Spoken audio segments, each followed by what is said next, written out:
Драги Змијанац посочи дека 8 лица во Македонија сториле полов напад врз деца, но како што тврди тој, се уште не ги стигнала правдата и се недостапни за органите на прогонот. Првиот човек на Меѓаши вели дека има и други девојчиња кои биле сексуално злоупотребувани од постари штитеници на домот 25 мај.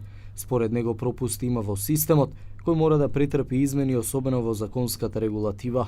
Министерството за труд и социјална политика да малце подлабоко проработи, да пронајде и други сторители, да направи истражување и истрага и на поранешни штитенички, за да нема застарување на делото од полов напад на дете. Бараме воведување на така наречениот Марин закон, нема застарување полов напад на дете под 14 години и тоа треба да биде во законската легислатива. Јасмин Реджепи од Леги извели дека децата кои претрпеле насилство не се социјализираат, туку се оставени на маргините на општеството.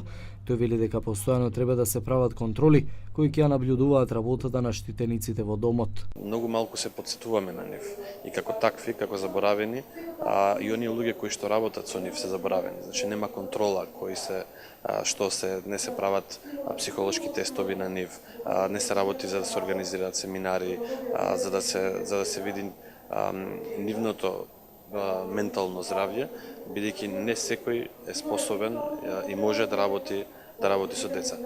За насилството врз децата се дебатираше и на меѓународната конференција на која учествуваа делегати од 10 држави.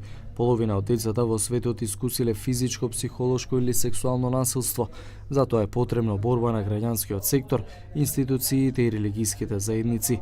Според Фред Ниабера од Аригато Интернационал од Најроби, Кенија, кој е директор на иницијативата за крај на детската сиромаштија, потребен е тристран пристап во справување со овие проблеми.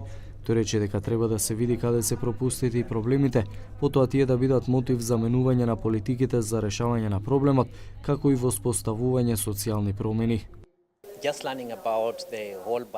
Проблем кој е на Балканот и регионот е исклученоста на ромите. Секаде треба да се избориме за ромите, да не бидат исклучени, да не бидат предмет на нееднаквост и да не бидат запоставени.